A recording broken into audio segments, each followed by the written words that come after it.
وبركاته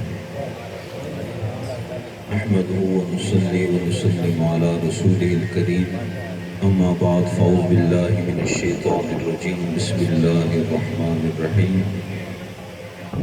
فبهداه مقتدي صدق الله مولانا العظيم وبلغنا رسوله النبي الكريم والحمد لله رب العالمين. حمد و ثنا کے بعد قابل احترام سامعین کرام، میزبان محفل شاہد صاحب، آج ہم سرکار دو عالم صلی اللہ تعالی علیہ وسلم کی اس مبارک ذکر کی محفل میں حاضر ہیں. ہم دعا گو ہیں کہ اللہ تعالی ہم سب کی حاضری اپنی بارگاہ میں قبول فرمائے. آمین.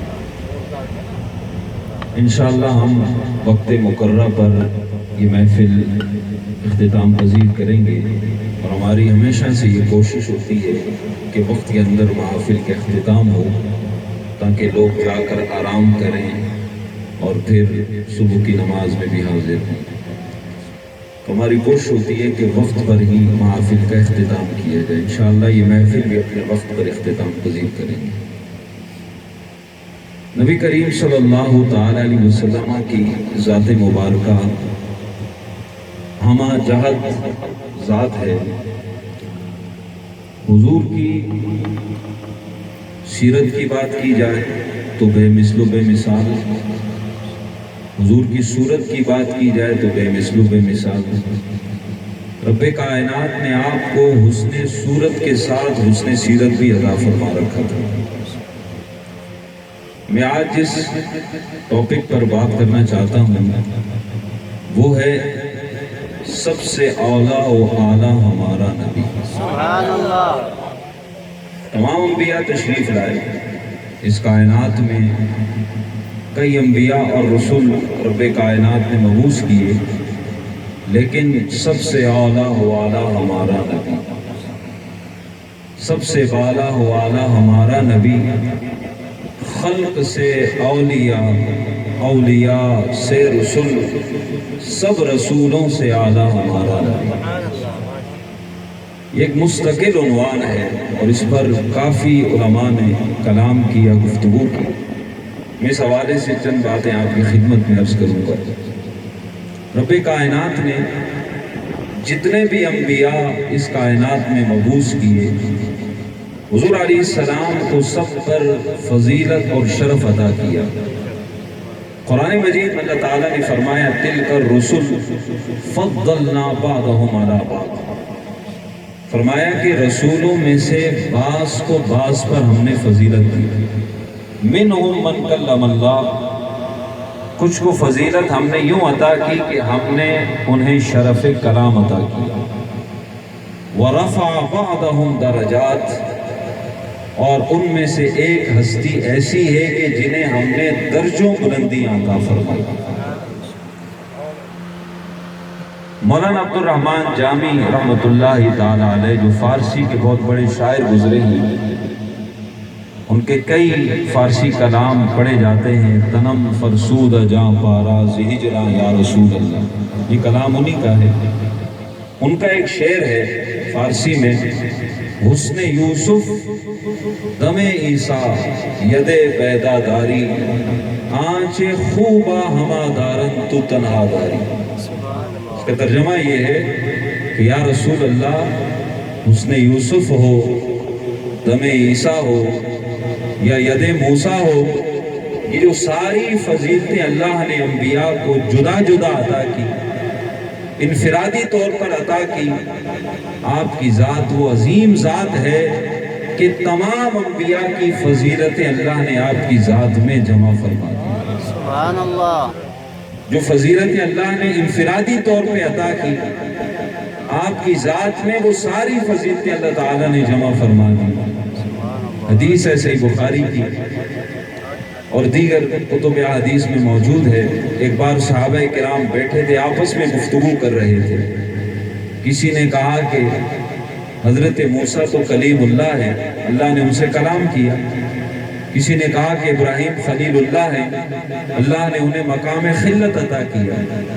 کسی نے کہا کہ آدم صفی اللہ ہے، تو یہ گفتگو صحابہ کر رہے تھے اور تعجب کا اظہار بھی کر رہے تھے کہ حضور تشریف لائے اور فرمایا کہ میں نے تمہاری گفتگو سنی ہے، بے شک موسیٰ کلیم اللہ ہیں، ابراہیم خلیل اللہ ہیں، بے شک عیسیٰ روح اللہ ہیں، آدم صفی اللہ ہیں، الا وانا حبیب اللہ، لیکن سن لو میں اللہ کا محبوب ہوں۔ ولا فخر، اور مجھے اس پر فخر نہیں، مجھے مقام محبوبیت عطا کیا۔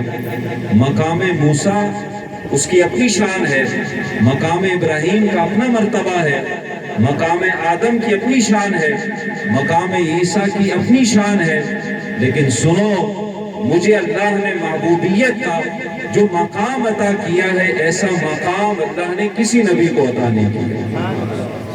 جتنے انبیاء تشریف لائے سب نے اللہ کے ایک ہونے کی گواہی دی۔ حضرت آدم نے بھی کہا اللہ ایک ہے، حضرت عیسیٰ نے بھی کہا اللہ ایک ہے، سب انبیاء اللہ کے ایک ہونے کی گواہی دیتے رہے۔ سب نے جبرائیل سے سن کر گواہی دی تھی کہ اللہ ایک ہے، لیکن قربان جاؤں عظمت مصطفیٰ پر، آپ نے رب کے ایک ہونے کی گواہی سن کر نہیں دیکھ کر دی۔ سبحان اللہ۔ جتنے انبیاء تشریف لائے ہر نبی خاص قوم کی طرف نبی بن کر آیا، ہر نبی خاص قبیلے کا نبی بن کر آیا، ان کی رسالت بھی محدود، ان کی نبوت بھی محدود، لیکن قربان جاؤں آمینہ کے لال پر جب آپ تشریف لائے تو رب نے فرمایا کہ محبوب میں رب العالمین ہوں اور آپ کو رحمت للعالمین بنا کر بھیج رہا ہوں۔ جیسے میرے خدائی کی کوئی انتہا نہیں، آپ کی مصطفیٰ کی کوئی انتہا نہیں۔ جہاں جہاں کا میں رب ہوں وہاں وہاں کے آپ مصطفیٰ ہیں۔ کائنات کا کوئی ذرہ میری ربوبیت سے خالی نہیں، تو کائنات کا کوئی ذرہ آپ کی رحمت سے بھی خالی نہیں۔ سبحان اللہ۔ اسی طرح جتنے بھی انبیاء کرام تشریف لائے ان کو اللہ نے معجزات عطا کیے۔ حضرت موسیٰ کو اللہ نے 9 معجزے عطا کیے، دیگر انبیاء کو بھی معجزات عطا کیے۔ انبیاء معجزہ لے کر آئے، مصطفیٰ معجزہ بن کر آئے۔ معجزہ لے کر آنا اور بات ہے، معجزہ بن کر آنا اور بات ہے۔ قرآن میں رب کہتا ہے یا ایھا الناس قد جاءکم برہان من ربکم۔ دیگر انبیاء کے بارے میں کیا کہا؟ عیسیٰ کو ہم نے بھیجا معجزات دے کر بھیجا، موسیٰ کو بھیجا معجزات دے کر بھیجا۔ میرے آقا کی باری آئی، فرمایا یا ایھا الناس قد جاءکم برہان من ربکم، اے لوگوں میں وہ ہستی بھیج رہا ہوں، معجزے تو عطا کیے ہیں ان کو، لیکن ان کی شان یہ ہے کہ یہ سر سے پاؤں تک معجزہ بن کر آ رہے ہیں۔ سبحان اللہ۔ برہان اس کا تو ویسے عربی معنی دلیل ہوتا ہے، لیکن ہر دلیل کو برہان نہیں کہتے۔ دلیل بھی عربی کا لفظ ہے، دلیل بھی عربی کا لفظ ہے۔ اللہ تعالیٰ نے یہ نہیں فرمایا کہ دلیل من ربکم، دلیل آ گئی، اللہ نے برہان کا لفظ استعمال کیا۔ اور برہان اس دلیل کو کہا جاتا ہے جسے توڑا نہ جا سکے۔ سبحان اللہ۔ ہر دلیل توڑی جا سکتی ہے، ہر دلیل کا جواب دیا جا سکتا ہے، لیکن محبوب دو عالم صلی اللہ علیہ وسلم کو سر سے پاؤں تک اللہ نے اپنی وحدانیت پر ایسی دلیل بنا کر بھیجا کہ جسے قیامت تک نہیں توڑا جا سکتا۔ عبداللہ بن سلام یہودیوں کو بہت بڑے عالم تھے۔ یہ جب اسلام لائے تو ان کا واقعہ ہے، کتابوں میں موجود ہے۔ یہ جب اسلام لائے تو انہوں نے حضور سے کوئی دلیل نہیں مانگی۔ ویسے لوگ آتے دلیل مانگتے کہ آپ دلیل پیش کریں اپنی نبوت پر، اپنی رسالت پر۔ عبداللہ بن سلام جب آئے تو کہتے ہیں کہ میں تو چہرہ دیکھ کر اسلام لایا تھا، سبحان اللہ۔ میں چہرہ دیکھ کر اسلام لایا تھا۔ اور ایک صحابی کا ایک شعر ہے عربی زبان میں جس کا مفہوم یہ ہے کہ اگر آپ کوئی معجزہ نہ بھی لے کر آتے، حضور کی بارگاہ میں عرض کرتے ہیں یا رسول اللہ آپ نے تو ہمیں چاند 2 ٹکڑے کر کے دکھایا، سورج کو پلٹا کر دکھایا، انگلیوں سے پانی چشمے جاری کر کے دکھائے، بے شمار معجزات آپ نے دکھائے۔ کہتے ہیں کہ اگر آپ کوئی معجزہ نہ بھی لے کر آتے تو آپ کی ذات ہی کافی تھی، آپ کی ذات ہی کافی تھی، آپ کی ذات کو ہی اللہ نے معجزہ بنا کر بھیجا۔ حضرت آدم علیہ السلام ہم سب جانتے ہیں کہ پہلے نبی ہیں، پہلے رسول حضرت نوح علیہ السلام ہیں، پہلے نبی حضرت آدم علیہ السلام ہیں۔ آدم علیہ السلام کو اللہ تعالیٰ نے یہ عظمت عطا کی کہ فرشتے ان کے سامنے سجدہ ریز ہوئے، قرآن میں موجود ہے۔ جب حضرت آدم کو تخلیق کیا گیا تو اللہ نے فرشتوں کو حکم دیا کہ آدم کو سجدہ کرو، فسجد الملائکۃ کلھم اجمعون۔ اللہ فرماتا ہے کہ سب فرشتوں نے سجدہ کیا اور ایک ساتھ سجدہ کیا، کلھم سب نے، اجمعون ایک ساتھ، سب جھک گئے۔ تو یہ مقام آدم تھا کہ فرشتوں نے سجدہ کیا لیکن ایک بار کیا، فرشتوں نے سجدہ کیا ایک بار کیا، یہ ان کی شان ہے۔ اور میرے آقا کی شان یہ ہے کہ 70,000 صبح آتے ہیں، 70,000 شام کو آتے ہیں، 70,000 صبح آتے ہیں، 70,000 شام کو آتے ہیں، اور یہ سلسلہ قیامت تک جاری رہے گا۔ جو ایک بار آ جائے اسے دوبارہ آنے کی اجازت نہیں دی جاتی، ہر بار اللہ نیا فرشتہ بھیجتا ہے۔ وہاں ایک بار فرشتوں نے تعظیم کی، یہاں 24 گھنٹے فرشتے حضور کی بارگاہ میں درود و سلام کے نذرانے پیش کرتے ہیں۔ اور صرف یہی نہیں، وہاں تو فرشتوں نے سجدہ کیا، فرشتوں نے، اور یہاں مقام کیا ہے کہ شب معراج حضور جا رہے ہیں، فرشتوں کے سردار حضرت جبرائیل سواری کی لگام تھامے آگے آگے جا رہے ہیں۔ سبحان اللہ۔ اس در کا تو دربان بھی جبریل امین ہے، اس در کا دربان بھی جبریل امین ہے۔ وہاں تو فرشتوں نے سجدہ کیا، یہاں فرشتوں کے سردار بھی خادم کی حیثیت رکھتے ہیں۔ وہ مقام آدم تھا، یہ مقام مصطفیٰ ہے۔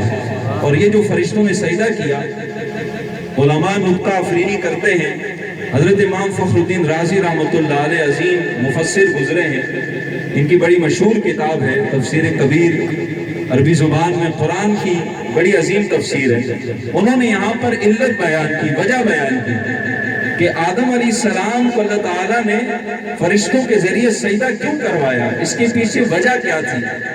وہ فرماتے ہیں کہ وجہ یہ تھی کہ لِأَنَّ نُورَ مُحَمَّدٍ فِي جَبْهَةِ آدم، وہ بظاہر سجدہ تو آدم کو تھا لیکن حقیقت میں ان کی پیشانی میں جو نور مصطفیٰ موجود تھا، اصل میں تعظیم اللہ اس نور کی کروا رہا تھا۔ بظاہر تو سجدہ آدم علیہ السلام کو تھا لیکن حقیقت میں ان کی پیشانی میں جو نور مصطفیٰ چمک رہا تھا، اصل میں اللہ تعالیٰ اس نور کی تعظیم فرشتوں کے ذریعے کروا رہا تھا۔ اور پھر اللہ تعالیٰ قرآن میں حضرت آدم کے بارے میں فرماتا ہے وَعَلَّمَ آدَمَ الْأَسْمَاءَ كُلَّهَا، اللہ فرماتا ہے کہ رب کائنات نے آدم علیہ السلام کو تمام چیزوں کے نام سکھائے، الاسماء كلها، تمام چیزوں کے نام حضرت آدم کو سکھائے۔ یہ ان کا مقام ہے کہ چیزوں کے نام اللہ نے سکھائے۔ اور حضور کا مقام کیا ہے؟ حضور کا مقام یہ ہے کہ کائنات کی ابتدا سے انتہا تک ہر چیز کا علم اللہ نے محبوب کو عطا کیا۔ چیز کا نام اور ہے، چیز کا علم اور چیز ہے۔ نام ان کو سکھائے اور علم ہر چیز کا میرے آقا کو عطا کیا۔ اسی بخاری میں حدیث موجود ہے، حضور علیہ السلام ایک دن منبر پر جلوہ گر ہوئے، آپ نے صبح سے خطبہ دینا شروع کیا، فجر کے بعد سے صرف نماز کے لیے نیچے تشریف لے جاتے، پھر منبر پر جلوہ گر ہو جاتے۔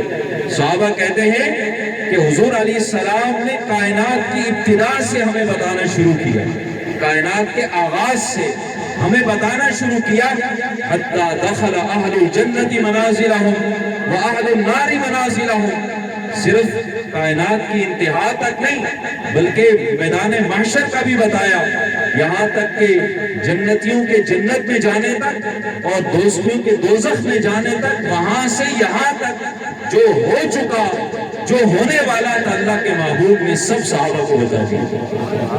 یہ حضور کا علم ہے۔ آئے لوگ ہم سے سوال کرتے ہیں نا حضور کے علم کے بارے میں، ذرا بتاؤ کتنا علم دیا؟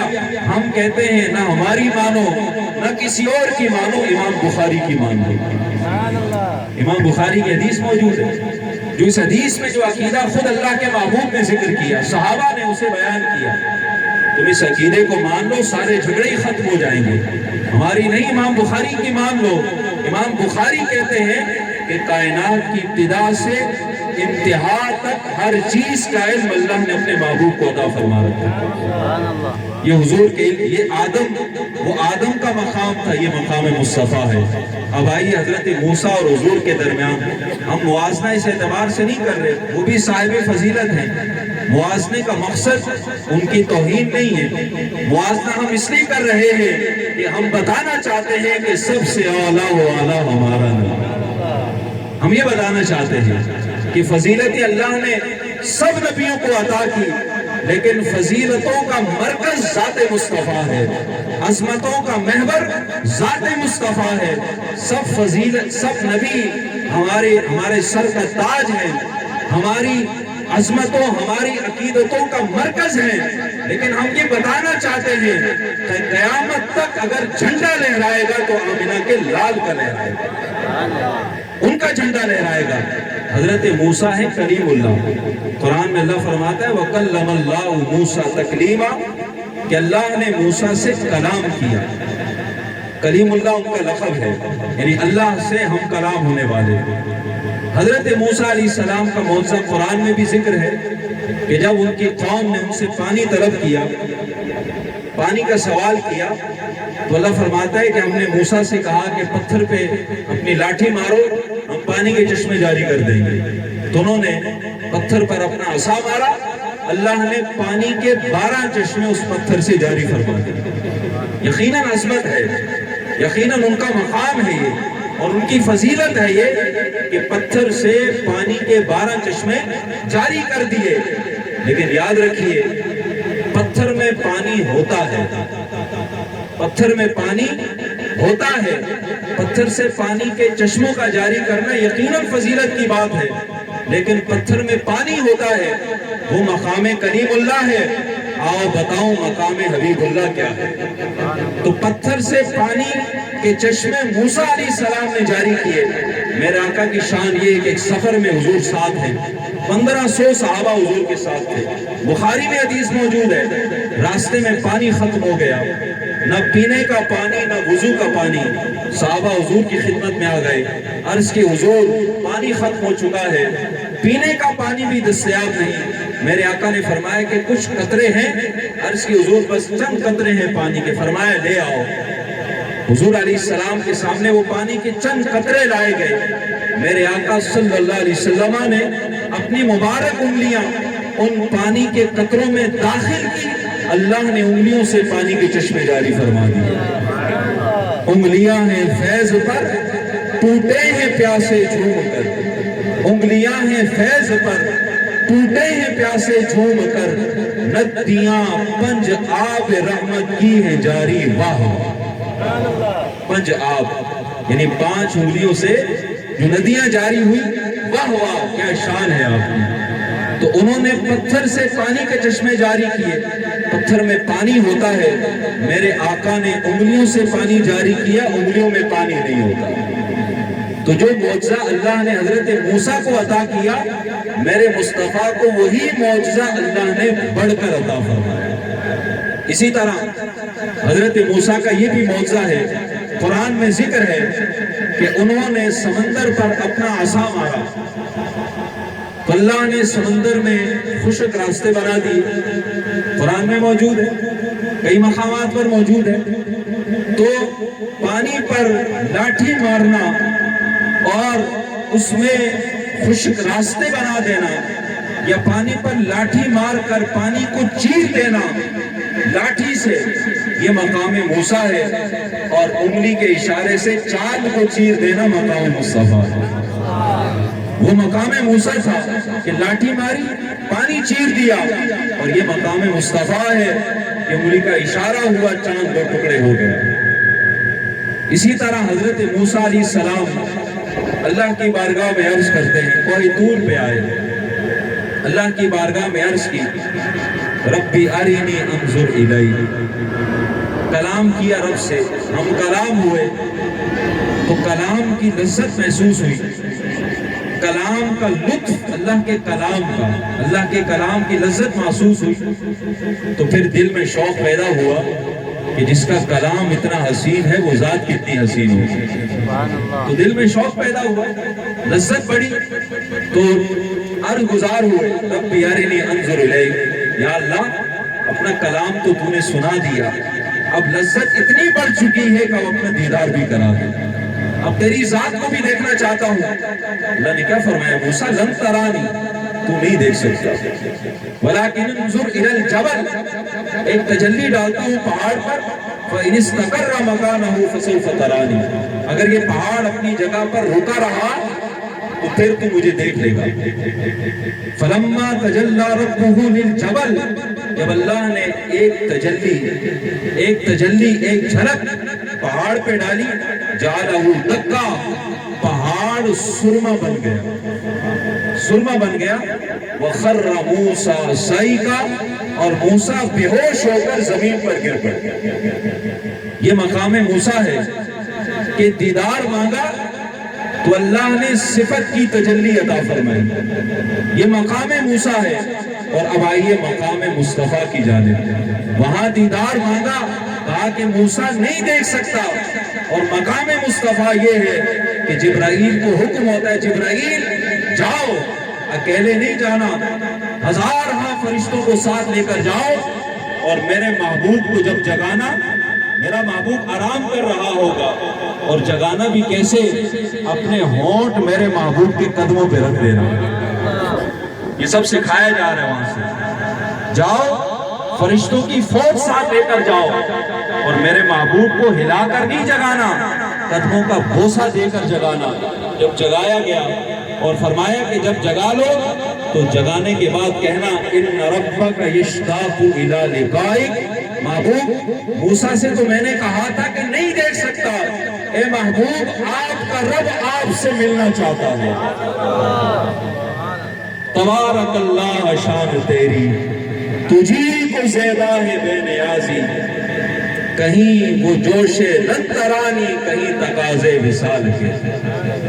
اللہ کی شان ہے کہ کہیں جواب ہے لن ترانی، موسیٰ نہیں دیکھ سکتا، اور مقام مصطفیٰ یہ ہے کہ خود بلایا جا رہا ہے، تقاضے وصال کے ہیں، بلایا جا رہا ہے، اور کیسا پروٹوکول دیا گیا، ہزارہا فرشتوں کی جرمٹ میں محبوب دو عالم کو عرش پر بلا کر صفت کا نہیں اپنی ذات کا دیدار عطا کیا۔ وہ مقام کلیم اللہ ہے، یہ مقام حبیب اللہ ہے۔ اسی طرح حضرت موسیٰ علیہ السلام نے جب اللہ سے کتاب کی درخواست کی، اللہ کتاب عطا کر دے، تو کہا کہ موسیٰ آ جاؤ، تمہیں آنا پڑے گا، کتاب دوں گا لیکن کوہ طور پہ آنا پڑے گا، کوہ طور پہ آ جاؤ، کتاب مل جائے گی۔ تو موسیٰ علیہ السلام کو جب کتاب دی گئی تو رب کائنات نے کوہ طور پر بلایا، کوہ طور پر بلا کر کتاب عطا کی۔ یہ مقام کلیم اللہ ہے، اور میرے آقا صلی اللہ علیہ وسلم پر جب ان کو کتاب عطا کی تو کوہ طور پر بلایا، ان کو آنا پڑا، وہاں بلا کر پھر کتاب دی گئی، اور جب حضور پر قرآن نازل ہوا کسی جگہ کو اللہ نے فکس نہیں کیا، اللہ نے کہا کہ محبوب جدھر جاؤ گے قرآن ادھر نازل ہوتا رہے گا۔ نعرہ تکبیر، نعرہ رسالت۔ علامہ ابن حجر مکی رحمت اللہ علیہ بہت بڑے عالم گزرے ہیں، انہوں نے بڑا لطیف جملہ لکھا، وہ فرماتے ہیں کہ آپ پڑھتے نا قرآن مکی ہے، قرآن مدنی ہے، کچھ صورتیں مکی ہیں، کچھ صورتیں مدنی ہیں، وہ کہتے ہیں کہ قرآن اپنی ذات میں اللہ کی کتاب ہے، نہ مکی ہے نہ مدنی ہے، یہ تو شان مصطفیٰ ہے، حضور مکہ میں رہے قرآن مکی ہو گیا، حضور مدینہ آئے قرآن مدنی ہو گیا۔ سبحان اللہ۔ تو حضرت موسیٰ کو بلایا گیا کوہ طور پر، اور بلا کر پھر کتاب دی گئی، اور محبوب سے کہا محبوب کسی خاص جگہ آنے کی ضرورت نہیں، حتیٰ کہ آپ حجرہ عائشہ میں موجود ہوں گے اپنے بستر پر، تب بھی اللہ کی وحی آپ پر نازل ہو رہی ہے۔ سبحان اللہ۔ حضور آرام فرما رہے ہوتے تھے، اللہ کی وحی کا نزول ہو رہا ہوتا تھا۔ تو وہ مقام کریم اللہ ہے، اور یہ مقام حبیب اللہ ہے۔ اور پھر آگے بڑھیے، حضرت خلیل، حضرت ابراہیم خلیل اللہ علیہ السلام کا بڑا مقام ہے، واتخذ اللہ ابراہیم خلیلا، کہ رب کائنات نے ابراہیم کو مقام خلت عطا کیا۔ خلیل بھی دوست کو کہتے ہیں عربی میں، رفیق بھی دوست کو کہتے ہیں، صدیق بھی دوست کو کہتے ہیں، لیکن یہ ساری چیزیں اپنی جگہ، لیکن جو مقام حبیب اللہ ہے وہ مقام خلیل اللہ سے بلند ہے۔ حضرت ابراہیم کے بارے میں اللہ تعالیٰ نے قرآن میں فرمایا کہ وَكَذَلِكَ نُرِي إِبْرَاهِيمَ مَلَكُوتَ السَّمَاوَاتِ وَالْأَرْضِ، کہ ہم نے ابراہیم کو یہ مقام دیا کہ تحت الثرى سے لے کر عرش تک ساری کائنات ہم نے ان کو دکھا دی۔ ملکوت السماوات والارض، آسمان اور زمین کی ساری بادشاہت دکھا دی، یعنی تحت الثرى سے لے کر عرش تک جو کچھ تھا سب ابراہیم کو دکھا دیا۔ یہ مقام خلیل اللہ ہے، یہ مقام ابراہیم ہے۔ اور مقام حبیب اللہ کیا ہے کہ شب معراج میرے آقا صلی اللہ علیہ وسلم کو اللہ نے عرش پہ کھڑا کر کے ساری کائنات کو دکھایا، اور پھر وہاں سے آگے لے جایا گیا یہ بتانے کے لیے کہ جہاں ابراہیم کے مقام کی انتہا ہوتی ہے وہاں سے میرے حبیب کے مقام کی ابتدا ہوتی ہے۔ ان کا اپنا مقام، لیکن مقام خلیل اللہ جدا ہے، لیکن مقام حبیب اللہ تیری کیا بات ہے۔ اسی طرح آپ جتنے بھی انبیاء ہیں، حضرت یوسف علیہ السلام حسن بے مثال، جن کا حسن بے مثل و بے مثال، لیکن حسن مصطفیٰ کے آگے حسن یوسف بھی مقتدی بن کر کھڑا ہے۔ حسن یوسف اپنی جگہ، اس کی اپنی شان، اپنی عظمت ہے، لیکن حسن مصطفیٰ کیا ہے؟ سیدی اعلیٰ حضرت امام اہل سنت ایک شعر میں اس کا ہمیں فرق سمجھایا۔ آپ فرماتے ہیں کہ حسن یوسف پہ کٹی مصر میں انگشت زنا، حسن یوسف پہ کٹی مصر میں انگشت زنا، زنا فارسی میں عورت کو کہتے ہیں۔ فرماتے ہیں کہ حسن یوسف پہ کٹی مصر میں انگشت زنا، یہ مقام یوسف ہے۔ مقام مصطفیٰ کیا ہے؟ فرماتے ہیں سر کٹاتے ہیں تیرے نام پہ مردان عرب۔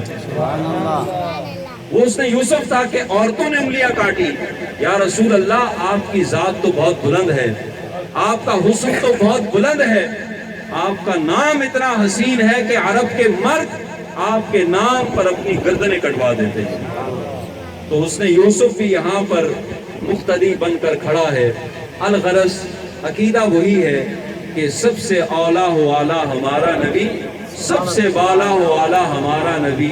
خدا کی عظمتیں کیا ہے محمد مصطفیٰ جانے، خدا مصطفیٰ کا مرتبہ کیا ہے محمد کا خدا جانے۔ ہم سارے انبیاء کی تعظیم کرتے ہیں، سب انبیاء پر ہمارا ایمان ہے، لیکن حضور علیہ السلام کو سب سے افضل اور اعلیٰ ہم مانتے ہیں۔ اور آج کی یہ مبارک محفل اسی عظیم ہستی کی یاد میں اور ان کے ذکر سے منور اور روشن ہے، تو یقیناً ہم سب کا آنا اس مبارک محفل میں باعث سعادت بھی ہے۔ لیکن یاد رکھیے یہ خاص آخر میں پیغام ہمیشہ ہر محفل سے لے کے جایا کریں، فکر لے کے جایا کریں، عظمتیں فضائل سننا۔ یقیناً جب ہم حضور کی عظمت سنتے ہیں ہمارا ایمان تازہ ہوتا ہے، ایمان کو طاقت ملتی ہے، ایمان کو جلا ملتا ہے، ایمان تقویت حاصل کرتا ہے۔ لیکن یہ جو میلاد شریف کا مہینہ آتا ہے یا حضور کے ذکر کی جو محافل آتی ہیں، یہ محافل تجدید عہد وفا کی محافل ہوتی ہے۔ ہمیں ہمیشہ ان محافل سے یہ پیغام لے کر جانا چاہیے۔ کیا پیغام؟ کہ میلاد منانا ہے، سیرت کو اپنانا ہے۔ میلاد منانا ہے، سیرت کو اپنانا ہے۔ حضور کا میلاد منائیں، جتنی اللہ نے آپ کو استطاعت دی ہے اس سے بڑھ کر منائیں، خوشی کا اظہار کریں، لیکن ساتھ ساتھ یہ فکر ہمیشہ اپنے ساتھ رکھیں کہ حضور کے فضائل ہم نے سنے، حضور کی عظمتیں ہم سنتے ہیں، حضور سے ہم محبت کا دعویٰ کرتے ہیں۔ ہم کیسے حضور کے محب ہیں کہ محبت کا دعویٰ تو ہے لیکن حضور کی سیرت پر عمل نہیں۔ تو اسی لیے حضور کی سیرت پر عمل کریں، اپنی حضور کی سیرت پڑھیں۔ ہم میں سے اکثر لوگ جنہوں نے حضور کی سیرت نہ پڑھی ہوتی ہے نہ سنی ہوتی ہے، کیونکہ ہمارے ہاں علمی مجالس میں جانا بیٹھنا، لوگ کہتے ہیں ٹائم نہیں اس کا، ادھر ادھر لوگ جاتے ہیں، لیکن درس قرآن کی محفل ہو، کوئی علمی محفل ہو، درس سیرت ہو، ان محافل میں لوگوں کا رجحان بہت کم ہوتا ہے، حالانکہ زیادہ ہونا چاہیے۔ چلے ہم سن لیں، نہیں سن سکتے تو آپ پڑھیں ضرور۔ آپ حضور کی سیرت پر بے شمار کتابیں موجود ہیں۔ علامہ عبد المصطفیٰ اعظمی کی سیرت مصطفیٰ ہے، علامہ نور بخش توکلی صاحب کی سیرت رسول عربی ہے، حضرت پیر کرم شاہ صاحب الازہری رحمۃ اللہ علیہ کی بڑی مشہور کتاب ہے ضیاء النبی، 7 جلدوں پر، اور یہ وہ کتاب ہے کہ جس کو سیرت پر پہلا نمبر حکومت پاکستان نے دیا تھا۔ بڑی عظیم کتاب ہے، 7 جلدیں اس کی، 7 جلدیں آپ سے میں بہت بڑی ہیں۔ میں کہتا ہوں اس کتاب کے بارے میں میرا ذاتی تجربہ ہے، میں ایک بار نہیں اس کتاب کو کئی بار پڑھ چکا ہوں، بلکہ میں تو اپنی مسجد میں باقاعدہ 1 سال پہلے جمعے کے خطبات میں پوری ضیاء النبی بیان کر چکا ہوں۔ اچھا میرا اپنا تجربہ ہے، آپ ضیاء النبی کو پڑھنا شروع کر دیں، آپ آغاز کریں گے انشاءاللہ 7ویں جلد تک آپ پورا پڑھیں گے اس کو۔ انداز ایسا ہے، ایسا اس میں لطف ہے اور حضور کی محبت ہے اتنی کہ بندہ پڑھتا چلا جاتا ہے۔ تو حضور کی سیرت پر ایک کتاب آپ لازمی پڑھیں، کتاب خریدیں، مختصر کتابیں موجود ہیں، تفصیل والی کتابیں موجود ہیں۔ آج حضور کی مبارک محفل میں ہم حاضر ہیں، آپ بھی عہد کریں، میں بھی عہد کرتا ہوں کہ حضور کی سیرت پر ہم ایک کتاب لازمی پڑھیں۔ ہم نے سب کچھ پڑھا، دنیا جہاں کی چیزیں پڑھی، ایک سیرت کی کتاب خریدیں گے، گھر پہ لا کے رکھیں گے، ہمیں جتنا بھی وقت ملے گا ہم اس کتاب کا مطالعہ بھی کریں گے اور اپنے بچوں سے بھی کہیں گے اس کتاب کا مطالعہ کریں، یہ پیغام لیں گے۔ اور ساتھ ساتھ ایک بات لازمی، نماز کی پابندی کی۔ نماز اہم ترین عبادت ہے۔ جس نبی کا ہم میلاد مناتے ہیں وہ نبی فرماتے ہیں کہ جعلت قرۃ عینی فی الصلاۃ، اے لوگوں میری آنکھوں کی ٹھنڈک اگر کسی چیز میں ہے تو نماز میں ہے۔ تو آپ بھی عہد کریں، میں بھی عہد کرتا ہوں انشاءاللہ ہم کوئی نماز قضا نہیں کریں گے۔ انشاءاللہ ہماری کوشش ہوگی کہ ساری نمازیں با جماعت مسجد میں جا کر ادا کریں، کوشش کریں گے۔ تو یہ پیغام یہاں سے لے کر جائیں، انشاءاللہ آپ کا آنا بیٹھنا سب اللہ کی بارگاہ میں قبول بھی ہوگا، اللہ کی بارگاہ سے اجر عظیم بھی ملے گا۔ جو میں نے گفتگو کی اللہ تعالیٰ اپنی بارگاہ میں قبول فرمائے اور ہم سب کو عمل کرنے کی توفیق عطا فرمائے۔ وما علیہ الا البلاغ۔